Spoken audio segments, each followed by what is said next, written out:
Well, welcome to the plenary session. Thank you for being in here, being seated on time so we can stay on schedule. As we begin this plenary session, I want to bring Ryan O'Dwyer up. He's on the 2017 inaugural committee. There's been some questions and issues with tickets to the inauguration. Ryan's here to kind of help sort through that and perhaps help some of you attend the event. Ryan?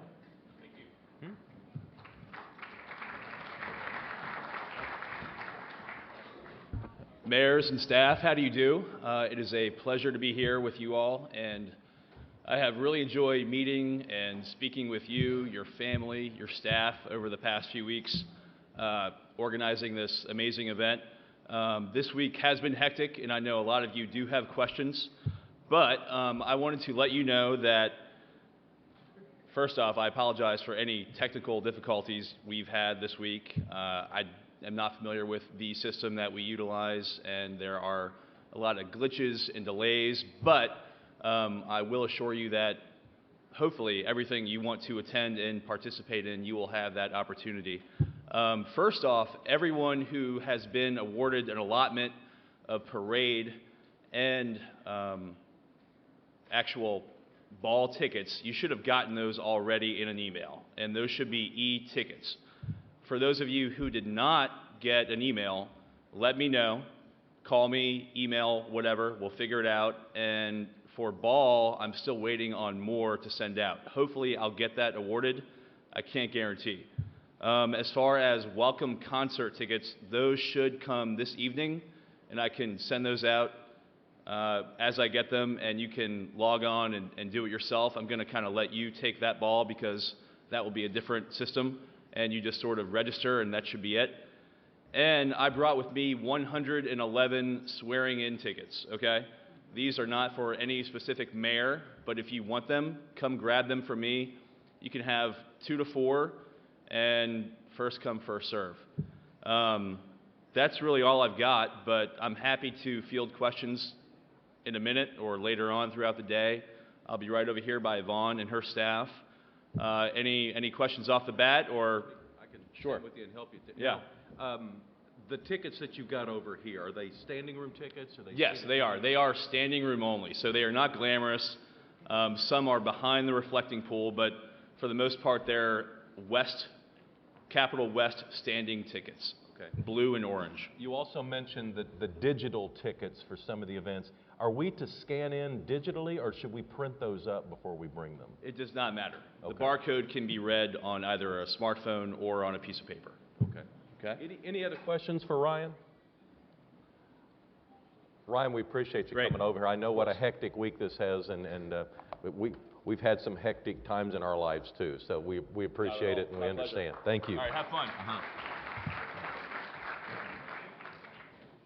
As also we get going this morning, I want to acknowledge our friends from the National League of Cities. Matt Zone is here. Where is Matt? Matt, stand up. Matt is the president of NLC, and he is a city councilman from Cleveland, Ohio, but I know members of his leadership team are here this week. Mark Stodola, Karen Freeman-Wilson, and Executive Director Clarence Anthony are kind of in and out. Are either any of those three here right now? If you are, stand up, raise your hand so we can acknowledge once again. Of course, Clarence is at all of our events, and the other members are members of this organization as well. So we work closely with NLC, and it means a lot for you to come to our meetings and get takeaways as we attend the NLC meetings and take ideas and shared learning opportunities with them. We also have an opportunity this morning to say thank you, and in one sense, so long, to a person who's been an integral part of this organization for, gosh, I guess 16 years. You may have heard Francis Slay is leaving office after 16 years as the mayor of St. Louis. It is a city that is now healthier, cleaner, safer, better educated, and much more open to diversity than it was when Mayor Slay took office 16 years ago. During his tenure, St. Louis has seen a private sector investment of $9 billion. A lot of that's taken place downtown.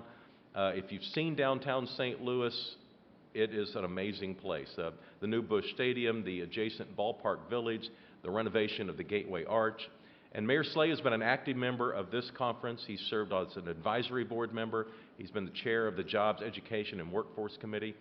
He also helped us a few years ago ensure that the American Recovery and Reinvestment Act included a $1.2 billion investment for summer youth employment.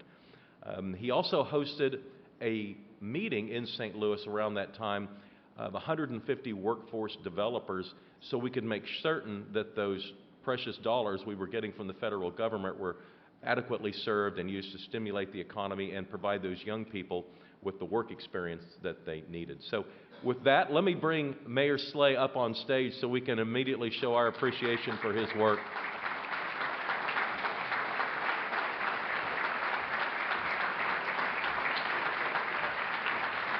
There you go, my friend. Thank you so much. Thank you. And some pictures over here.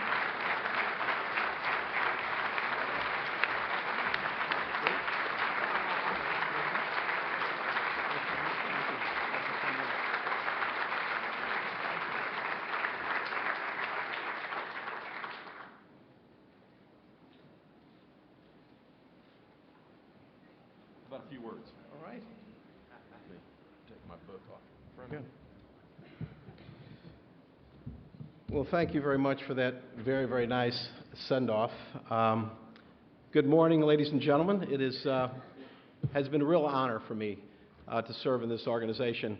I know all the mayors out here would agree with me that public service is hard, it's fun, it's very rewarding, and it's a tremendous honor.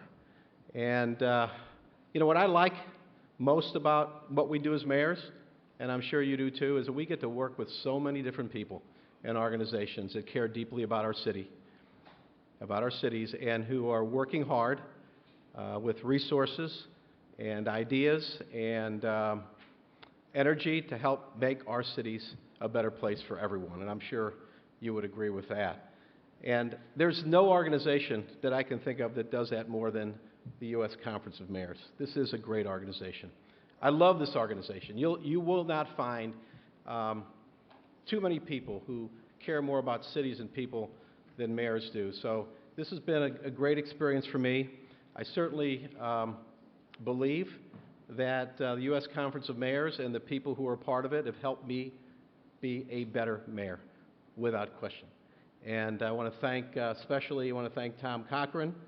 I want to thank all the talented and professional staff of the U.S. Conference of Mayors for all your great work, working diligently, largely behind the scenes on a whole bunch of issues that have been very helpful. And Tom, I want to personally thank you. You were a big help to me during some of our most difficult moments, so thank you so much for that. The leadership, the friends that I've made a lot of friends, learned a lot. People from all over the nation who had similar issues that I have. It's been great. And I wanted to also say that, here we are at the winter meeting, which is the largest attendance. This is the largest attendance for a winter meeting in the history of the Conference of Mayors. That means the Conference of Mayors is going very strong. That's good for mayors. That's good for cities. That's good for the United States of America. So thank you all, and I wish you all the very best in your hometowns. Thank you. Really appreciate it. Thank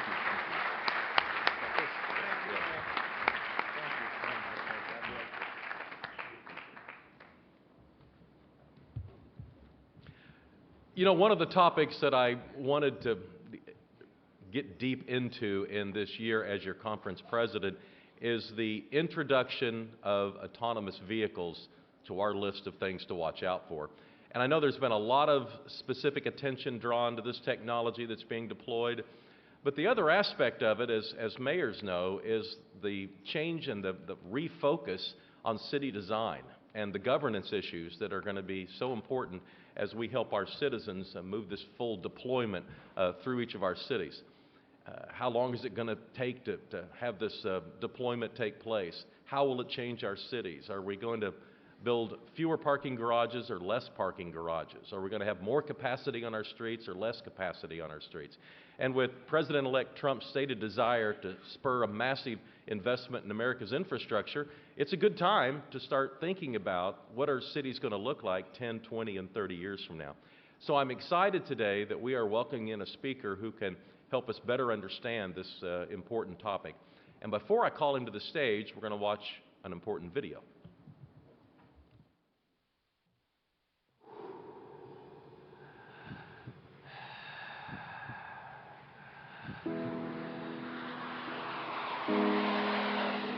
We live in incredible times.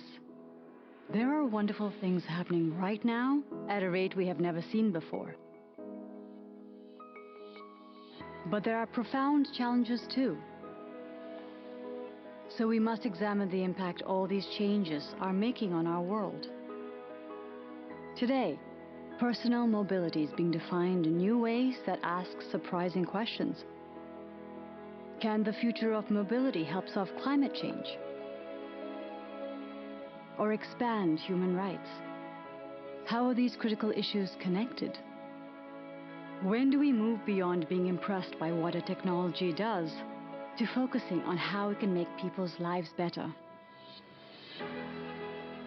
After all, Henry Ford didn't invent the automobile. He figured out how to make its benefits available to nearly everyone on the planet. And 1 million software upgrades won't add up to much unless we can make an ethical commitment to improve lives everywhere.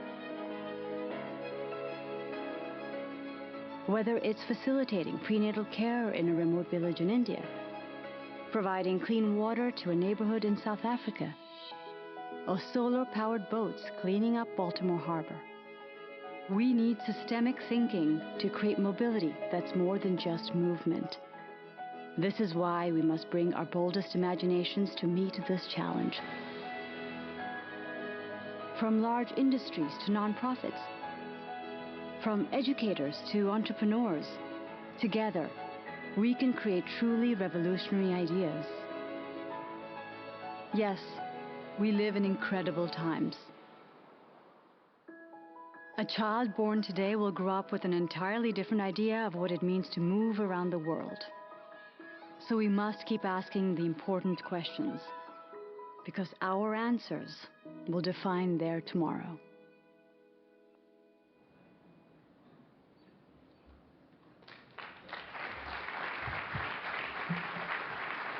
Well, our guest this morning is leading the company that put the world on wheels.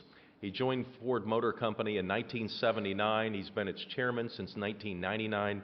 He's also a pioneering environmentalist with an eye toward the future. You may have seen it. In 2009, he co-founded his own venture capital firm and gave a TED Talk in 2011 that overturned a century of conventional wisdom in the auto industry. He told the world that traditional model of 2 cars in every garage was no longer a good idea, and he called for what he called smart mobility to be the new model going forward. So for more than 3 decades, he's been emphasizing the importance of improving people's lives and serving society in challenging the status quo. So he's here today to talk about the next stage of that journey. Please welcome the Executive Chairman of Ford Motor Company, Bill Ford. Bill, come on out.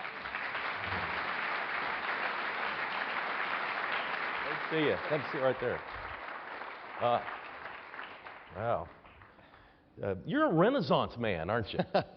You like that term? No, but I do go against the stream a lot. And, it did occur to me that, that the business model that we had all grown up with for 100 years couldn't hold.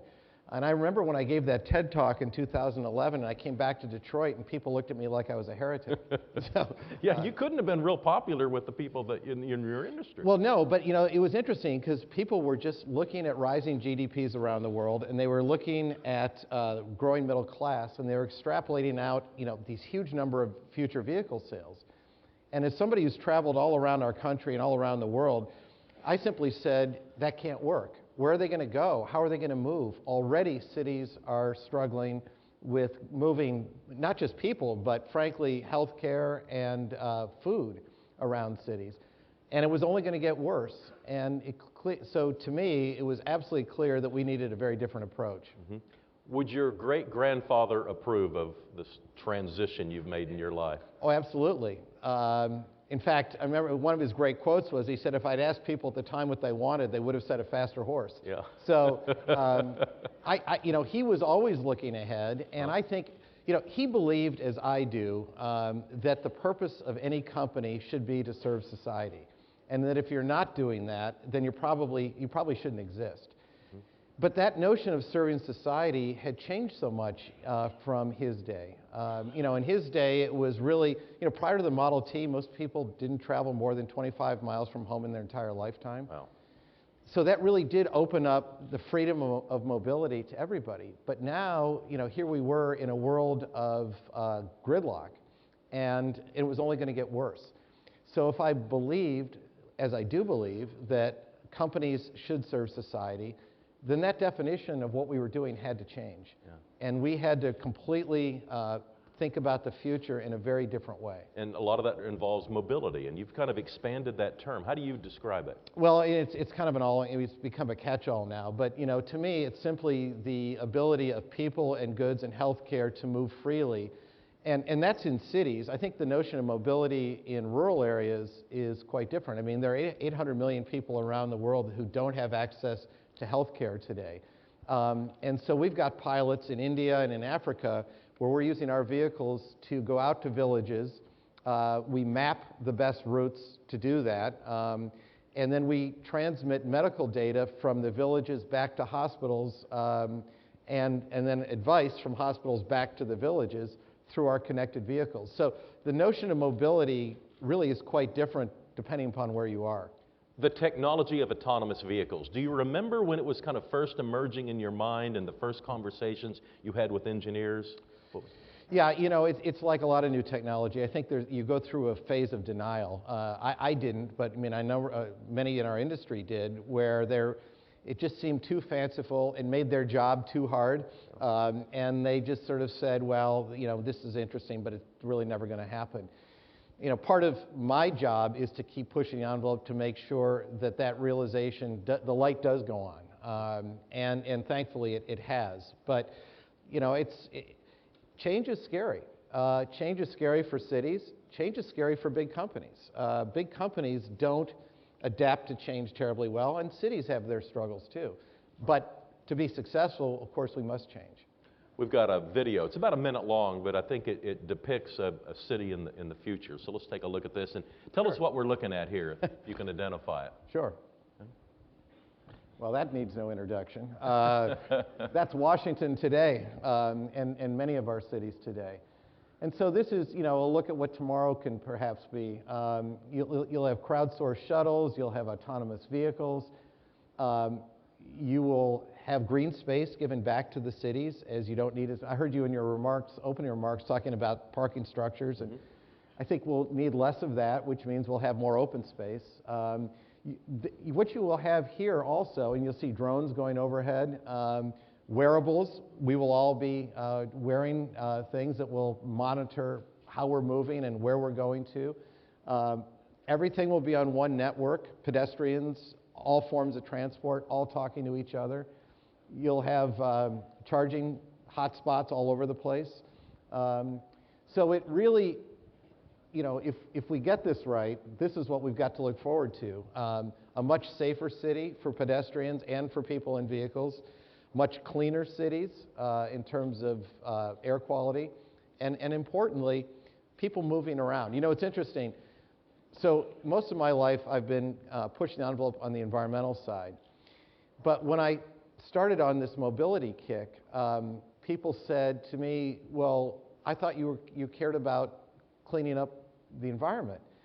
And I said, well, I do, but a clean traffic jam is still a traffic jam. I mean, we can clean everything up and still not be able to move. The goal is to do both. Yeah, and that seemed to imply that traffic jams were gone and that capacity was somehow reduced? Well, I think what's happening is you see it now. Cities all around the world are struggling with traffic, and they're trying to adopt different things. So some cities, you know, allow odd even license plates into city centers. Other cities have banned vehicles altogether from city centers. Some charge large fees to come in and park in a city. So they're all struggling with the same notion of too many vehicles, too many people in an infrastructure that just can't accommodate it. So, you know, to me, if we can free that up and allow, Because also, if you look at the future, if you believe the futurists, we're going from 7 billion people on the planet today to 9 billion by mid-century. And again, the futurists are saying that 3/4 of the world population by mid-century will live in 30 different cities. Can you imagine what the quality of life in those cities is going to be like if we don't figure this out? Mm-hmm. So, you know, there's a big carrot and a big stick here for all of us that if we get it right, we can really enhance the quality of life for everybody in that city. If we get it wrong, you know, it becomes a human rights issue, not just an inconvenience. There's a couple of concepts on the autonomous vehicles. One is that your car would be acting autonomous, but it would still have to be dealing with the environment, the other cars, the pedestrians, Yep. a dog walking across the street. There's another that I think your video showed here, and that is that everything's connected, everything's communicating with itself. That's a whole nother concept. Yeah, but it has to happen ultimately for everything to move smoothly. If you have all these siloed different pieces of transportation that aren't integrated into a single network, you're going to really sub-optimize the whole program. And so you're right, it's a big deal. And, you know, and also you think about autonomous driving, there are lots of unanswered questions that need to be addressed before we have widespread adoption.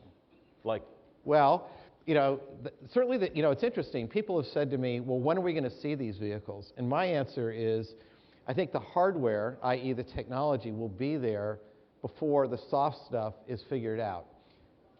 And, you know, there are lots of different things like that.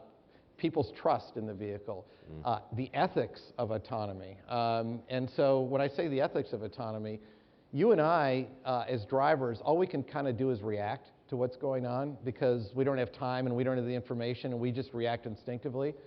These vehicles will be able to process information much faster than you and I as a driver can, and therefore it will make decisions on who it hits. Does it protect the occupant? Does it protect 10 pedestrians? Mm-hmm. And these are the kind of ethical decisions that will have to be made, and what concerns me a little bit is I don't know where those are going to be made. Who's going to be making those? This is a national discussion that we have to have. I think mayors will make those decisions. I think that's it. Well, mayors are as good a group as any. I mean, it's honestly, you know, it's certainly individual companies can't make that decision. Right. No one wants to make that decision. Well, could you imagine if we had one decision, Toyota had another, and I mean, it would be horrific in the lawsuits that would come out of that. But also, it's not just, you know, and it's around the world too. So. But these are the kind of things that are going to have to be considered before we have widespread adoption. That right now, everybody's focusing on the hardware and on the technology. And of course, that's important because without that, we're not going to be able to deliver it. But there are all these ancillary issues that come along too. Then there's this notion of trust. Do I really want to get into this vehicle? And then you think about what if we have an incident early on in the adoption and that sets everything back? Because people say, gee, I don't want that to happen to me. So there's, you know, there's a lot that has to be developed, including the customer's feeling of acceptance and feeling of security in these vehicles. Is it your belief that the autonomous vehicles would travel more closely together, therefore creating more capacity on the current road system that we have? Well, there's a lot of things that will go, yes, that's true. They can, what we call platoon, much closer together than individual drivers can.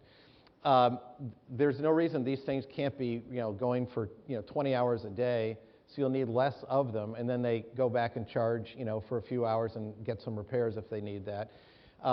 Also, though, I think you hit on an important point. If all we do is put more autonomous vehicles on the road, we actually could be creating more gridlock. So part of it is, so for instance, you know, one of the things, we bought something called Dynamic Shuttle Company. It's a new thing where we're putting, you know, 12, 14 passengers in a crowdsourced vehicle. What that means is the vehicle will know that there are 9 people within a block of each other that all want to go roughly to the same area. And it can respond to that, pick them up, and take them. Think of if there's here in Washington, a Redskins game. Well, on game day, there may be great desire to get out to the stadium. So the crowdsourcing will know that. But on a non-game day, there may be nobody going out there. So It'll be on demand. You'll pack more people in. The experience in San Francisco has been hugely successful.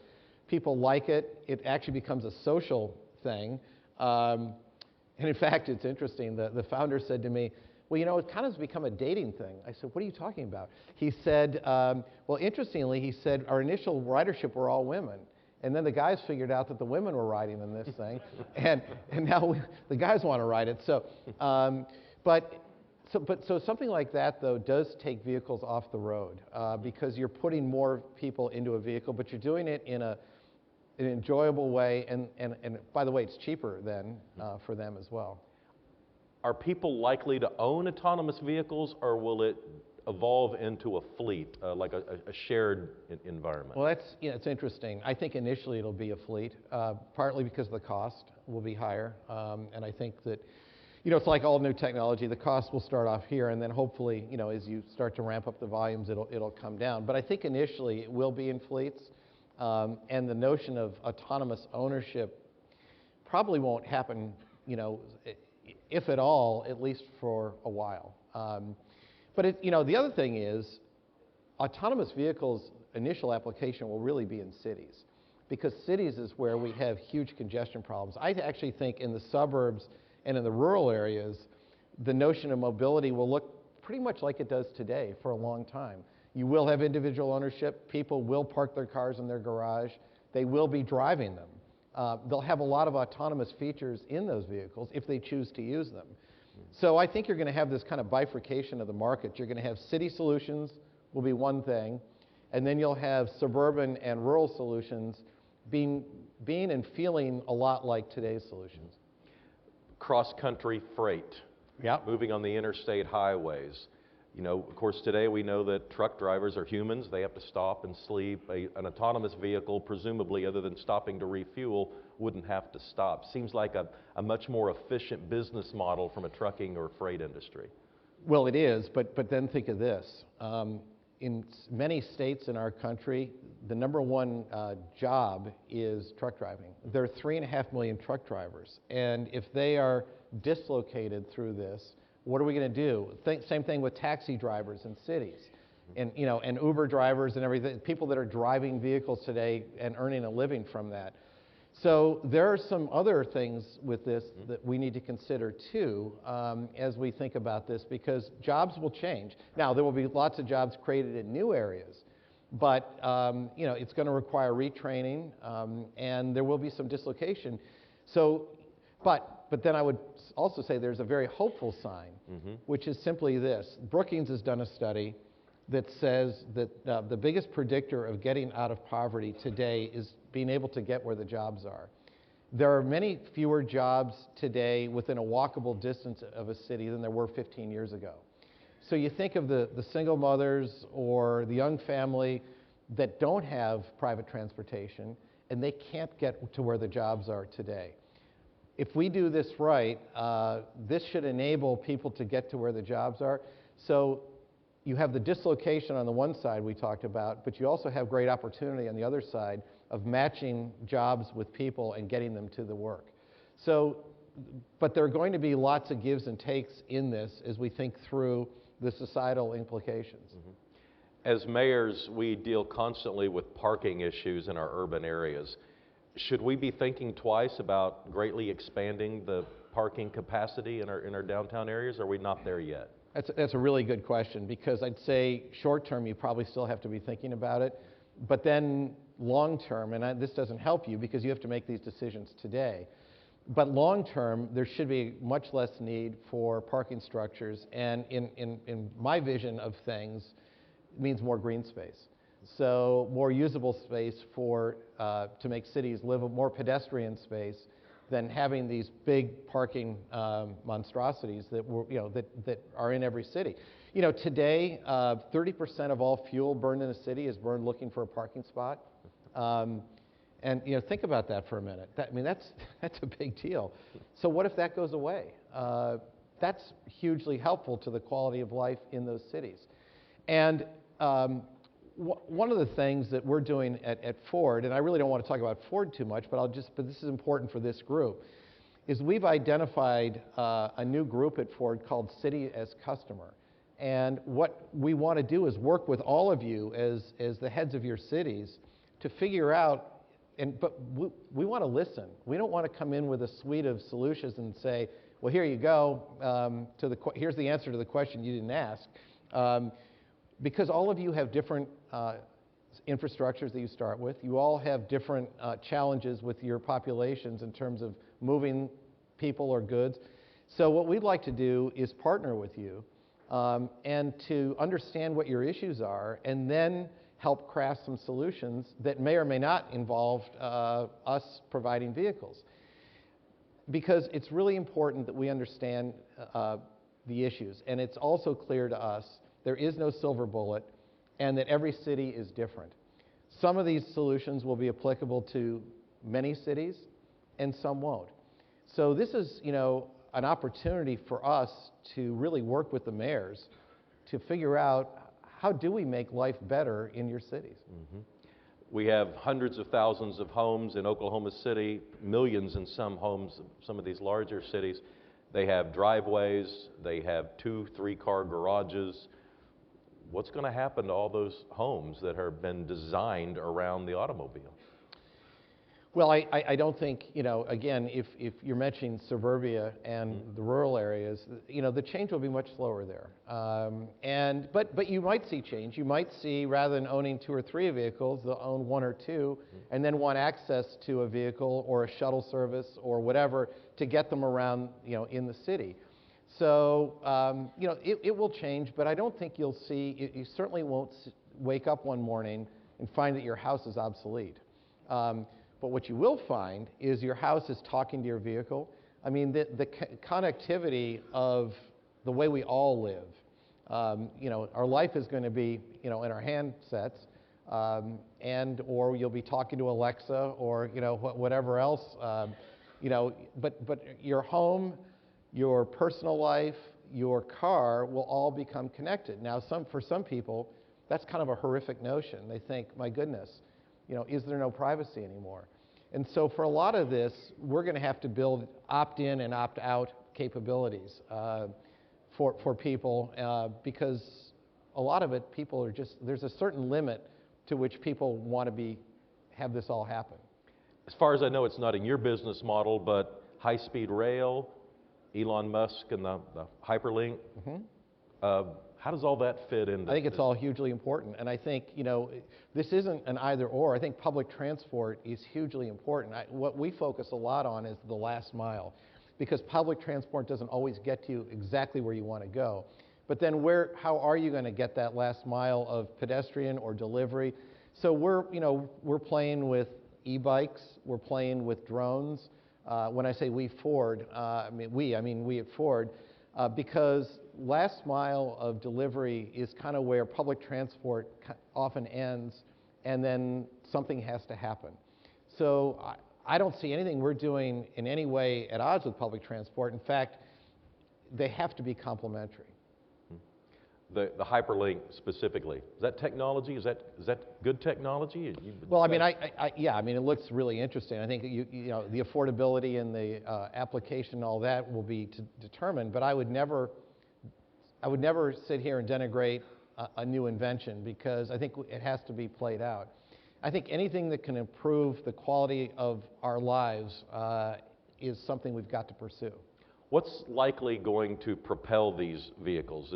Are we going to move to more of the electric cars, or is it going to be more still fossil fuels play a role? No, I think you'll see a big shift towards electrification, and because it's getting better and better, and the cost will come down, and I think it really makes sense because we have to clean the cities up too.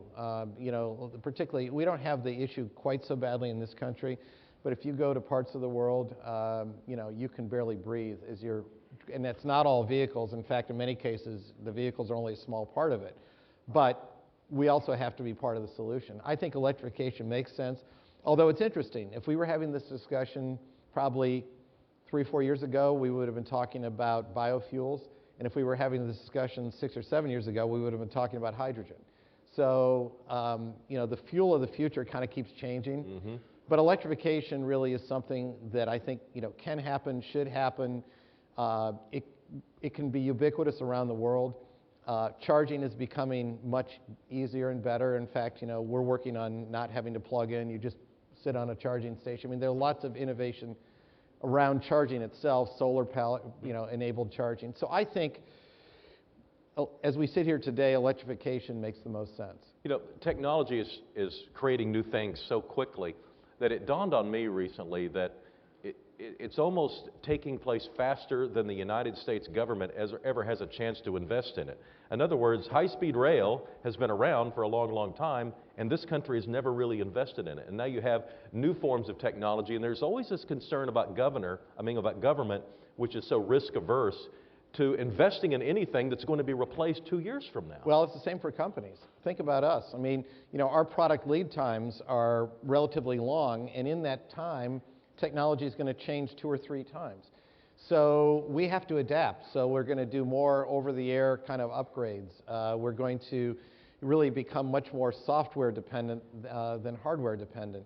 But it's true. I mean, you know, and we have to make bets. And sometimes we just talked about one, electrification. Well, what if all of a sudden 3 years from now, hydrogen has a great breakthrough, and that looks like it becomes, you know, a really interesting technology.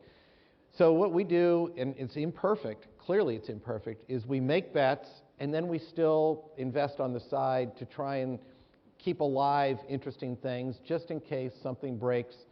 But it becomes hard to pivot at a certain point because you have this investment, not just in money, but in terms of infrastructure, in terms of, you know, your skill set within your company.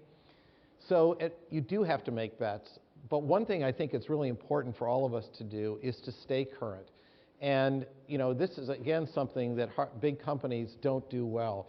We often have the not invented here syndrome, and that's been true of our industry for many years. But, you know, we have now a big Silicon Valley office. We're reaching out to entrepreneurs and startup companies in a way that we've never reached out before because we realize we don't have all the answers. In fact, we often don't even know what the questions are. But we have to be curious as a company. And I think as a society, we have to keep our minds open, be curious, but you do have to place bets at a certain point. You know, it almost seems like car companies are becoming technology companies, and technology companies are becoming car companies. Well, there's no question. In fact, it's interesting that you make that point because a few years ago, there was this great debate with who's going to win, the tech companies or the car companies. Now they're coming together in such a way, they realize they need each other. So what happened was the tech companies realized that making a vehicle is difficult and, importantly, integrating technology into vehicles is difficult. Also, the intellectual property that resides within the OEMs in the auto industry really surprised them. But by the same token, we, because we had been kind of insular, we're always at the cutting edge of technology. So there really has been this sort of symbiosis the last few years in a way that I think nobody would have predicted 5 years ago. And we're all working together now, but it's not just the big tech companies and not just the big car companies. You've got startups in both areas. You've got startup car companies, you've got startup mobility companies, startup autonomy companies. So it's kind of a free-for-all right now. It's really exciting. I love it. I mean, it's a really interesting time to be in this business. What do you need from government, from the oversight agencies and those of us that deal with traffic laws and et cetera? Well, we can't do this by ourselves. We need partnerships, and we need to understand what you want. You know, the typical way I think an OEM would have done things in the past is to go off and develop a menu of solutions and, as I say, hand it to you and say, well, here you go, here's your answer. But we realize that that's not going to work, and it can't work because you know, you and your universities, a lot of cities have great universities, and there's a lot of really great thought processes that are going on at universities right now in terms of entrepreneurship, technology development, and also city planning. And so we really want to work with you. We want to work with your universities. And what we need from you is dialogue. And we also need some advice from you. For instance, go back to what we were talking about a minute ago, about the ethics of autonomy. We'd love to know where that discussion should take place. We'd love to know how we enable that discussion in a way that includes all the relevant people. We probably can't be the best convener of that, but cities can, universities can, and I think that would be really important too. So this is a brand new world for you and for us. Huge opportunity, and I think it's really exciting. And I think, as I say, if we do this right, you know, I was on that screen, you know, the outcome can be great, but if we screw it up, you know, this is not going to be fun for you as a mayor, it's not going to be fun for us as an OEM. I like to think we can get it right, but we can't do it by ourselves. There's a handful of cities out there where autonomous vehicles with some level of autonomy are already interacting with our commuters and our cars. But for most of us, it still seems futuristic. 5 years from now, what's your best guess? What are we likely to see in that time frame in our cities? Well, you'll see more autonomous vehicles running around, and you know, a lot of it is going to be gathering data. I mean, these vehicles need to get miles driven under their belt, and they need to have experiences with lots of different real-world experiences. You know, different weather conditions, different traffic conditions.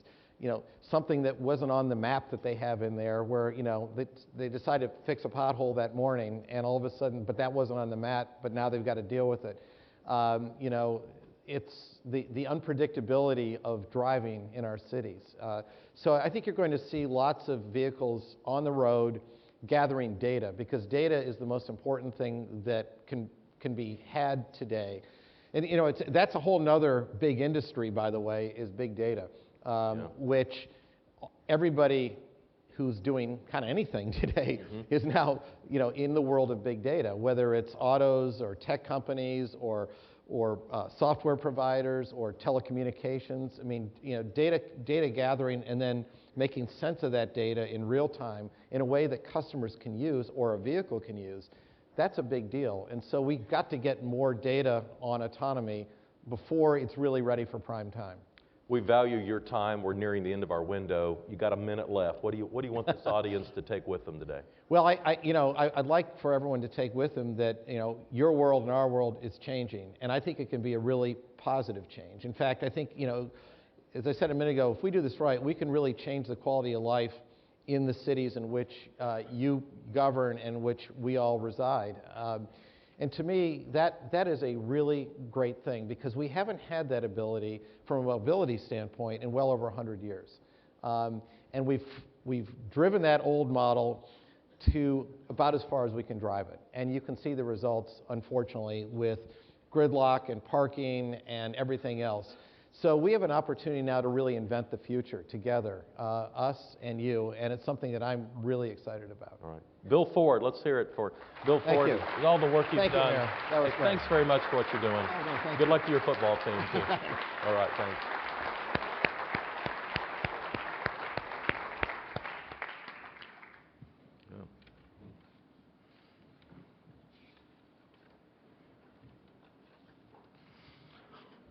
Well, that was enlightening, to say the least. We have another special guest to visit with now. You know, when we start talking about, you know, the big city mayors and how they're leading their city and how they represent this organization, we have been, I think, very fortunate over the years to have incredibly gracious mayors of New York City who lend their time to this organization while running one of the most complicated metro areas in the entire city. And I think that's the case certainly in this era with Mayor Bill de Blasio. From his first days in office, he's been active and he's been engaged in our work, and he's been doing great work as a USCM trustee. He chairs our Cities of Opportunity Task Force. And Mayor de Blasio, I know it was great to have you in Oklahoma City just a couple of months ago for our fall leadership meeting. Join me in welcoming to the stage in Washington, D.C., New York City Mayor Bill de Blasio.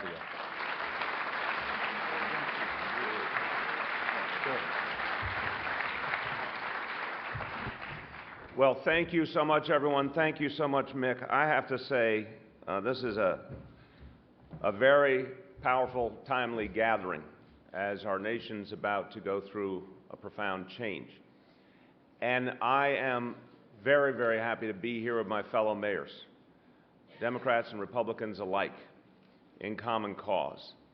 I think no one epitomizes that sense of common cause more than our president, Mick Cornett. I got to tell you, over the last years working together, We have found tremendous common ground. We have worked together with so many of you to get a better highway bill that would allow us to do the work in our cities that our people need so desperately on infrastructure. And mayors from both parties work together very productively to help move the Congress to a better highway bill. Mick and I have had the honor of working with so many of you and working on an initiative that has been the lead effort of my wife, Shirlane McCrae, to focus on what we can do to improve the mental health of our citizens and to destigmatize an issue that is so fundamental and so human. Mick's been doing extraordinary things in Oklahoma City on mental health and was kind enough to join us in New York City on a conference gathering mayors together from all over the country, again, in a bipartisan and purposeful way.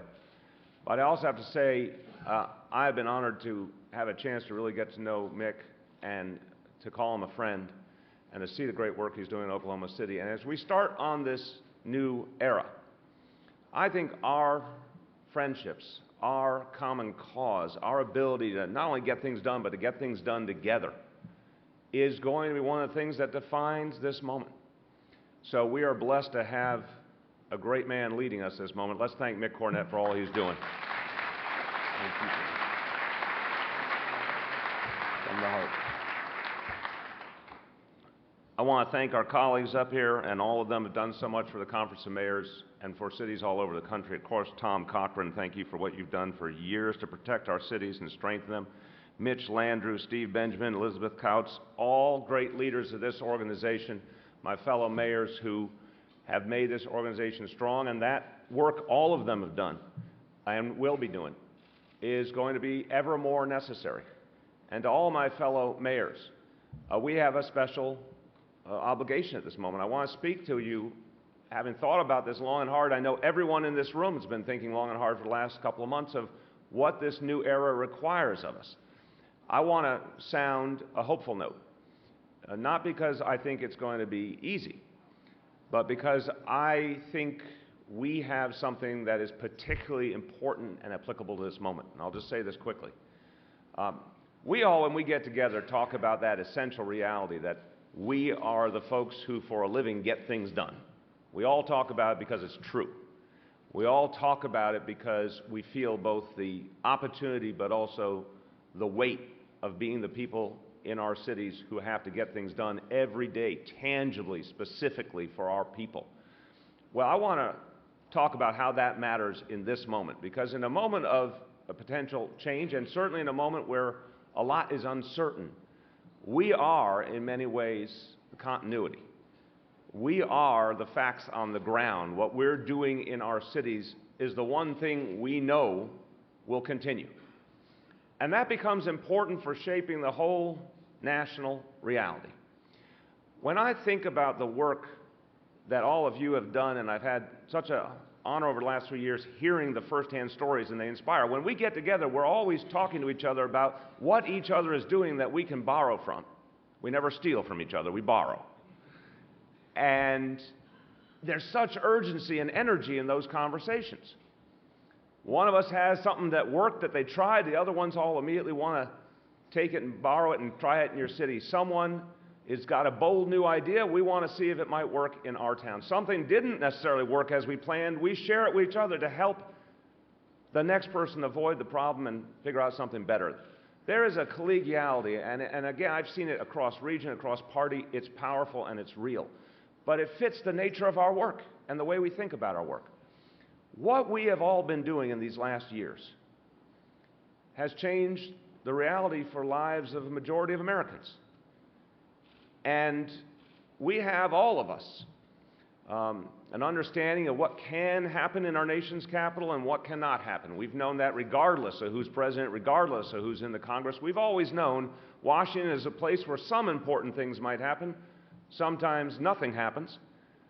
But we know that we have to keep going either way. We have to keep building. We have to keep creating. We have to find local partners. We're going to keep doing that work regardless of the results of any election. We often have that same reality with our state capitals. So there is a sense that I've seen growing in recent years, not that we as mayors and our cities are on their own, but that we show some real independence and sense of determining our own destiny because we didn't have a choice a lot of the time. We knew there wasn't a lot of help necessarily coming from other levels of government. We had to create, we had to live off the land. And so we created, and in each and every one of these cities found a way to build jobs, protect our environment, make sure people and families who had needs got served. We did that, and that has created a reality from coast to coast. Now, very quickly, I just want to wrap that together with this moment. Since we represent a majority of Americans, and since all of our work is already proceeding, and since we have established the facts on the ground of some of the things that have to happen, that's going to be the continuity, while a lot of other things hopefully get sorted out in Washington, D.C.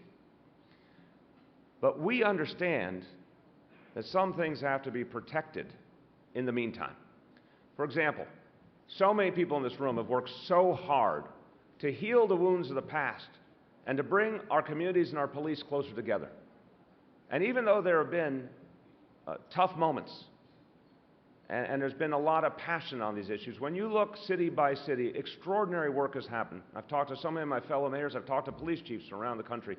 This work is happening every day to bind up the wounds of the past, to create deeper communication between police and communities, to find a way to create a partnership so everyone's safer. That work has to continue, regardless of any debates in Washington, D.C. And we all feel it locally, and we all understand how human and urgent it is. When you think about the health care of our people, it really, in a way, goes beyond the question of what anyone thinks about the Affordable Care Act and what should happen next with it.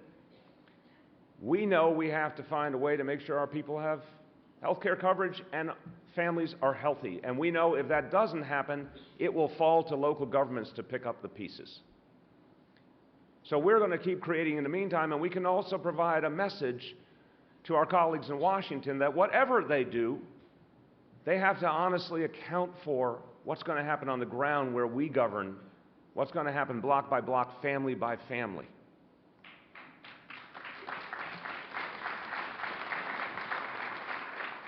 And think about an issue like climate. You know, in our cities, a lot of us figured out years and years ago that we had to be agents and actors in the drama when it came to fighting climate change. We couldn't just sit back and wait. We knew not only our national government, other national governments were only going to go so far, but cities more and more being the place where people live, there was a lot we could do. And you know, you see it all over the country, incredible innovations in cities addressing climate change with our own resources in our own way.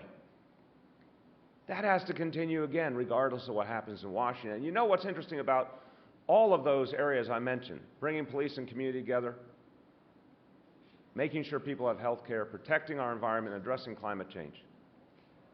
Those are all areas where we can find a lot of common ground. And not just across party lines, with our business communities as well. And I think this is important because I've talked to plenty of business leaders who believe we have to address each and every one of those issues creatively on the ground and don't want to see the progress we've made lost. 3 simple examples, and they all link together because there's been progress. All of us have moved the ball forward in creating a different and better relationship between police and community. We've got more to do, but there's certainly so much evidence of the progress that's been made. We have made progress as a nation in getting more people health care. We have made progress on climate change. So much of that happened locally. And those coalitions, our civic leaders, our business leaders, our elected officials, our labor leaders, our clergy, all of those coalitions that came together to do those things are alive and well at this very moment. Again, regardless of what you feel the result of the election, I'm saying something I hope transcends that. The work we've all been doing for years happened, continues to happen, will continue to happen, will frame the future of the country. Final thing I want to say, and it harkens back to the work so many of us did together on the question of infrastructure. I know this will be a crucial priority for the Conference of Mayors. I know for Mick this will be an important part of the leadership he will provide. Again, we are entering into something unknown. We don't know what's going to come forward from the President and the Congress. But we do know if there's an area where things didn't get addressed the way they should have, it was infrastructure. And every single one of us has been dealing with the results of us, and every single one of us has been catching the china when it falls off the shelf, right? How many times have you been at that meeting where we had to figure a way to patch something up and keep something going that by any normal rights would have been a state or federal responsibility, or we would have expected help to come, or more generous help to come, but we had to find a way to bridge the gap, and lo and behold, every day that's what we all do. Maybe, just maybe, there's a moment to do something bigger and better. Maybe there's a chance for some serious investment. We have to hold out that hope. But I would say with two simple conditions. One, if this administration and this Congress actually want to fix the infrastructure of the United States of America, then you have to do it through cities and you have to do it through mayors.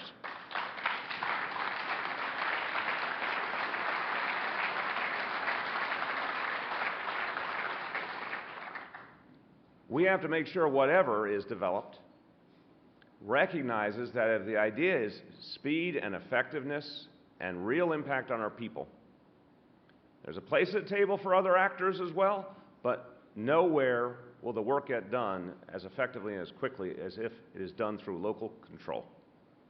And that's something, I think that's a message we can send strong and loud in a bipartisan fashion, because we can prove it. Everyone in this room has achieved impressive results on the ground with limited resources. I think one thing that we all share in common is limited resources. But we've gotten the job done, and we can prove to our national government that we're their best bet. And the second condition refers to something my wife says to me all the time. It's a great rule for living. She says, "Don't tell me, show me." We're all going to have an open hand to a plan that will truly fix our national infrastructure. But we have to see the tangible reality. We have to see the specifics we can believe in. None of us is interested in a symbolic plan. We're interested in fixing the roads and the bridges and the mass transit and the schools and the healthcare facilities that right now our people need in our cities. So it is a time when I think the role of mayors will be amplified. It's a time where actual tangible work is going to be more important than ever. And I just want to say to all of you, I take heart every time I gather with you, because in good times and bad, regardless of what is available, you produce. And that's ultimately, whatever other way you want to look at this national election, one thing you can interpret it, I think, fairly as being, is the people want results, and results have resided more and more and more in our cities. Let's be an example, all of us, to our country, that our governments are going to keep addressing these core issues. Regardless of the changes and winds either way, we're going to provide the answers on the ground. If we do it well enough, and we do it often enough, we do it together, it will shape and frame the national reality. Thank you very much.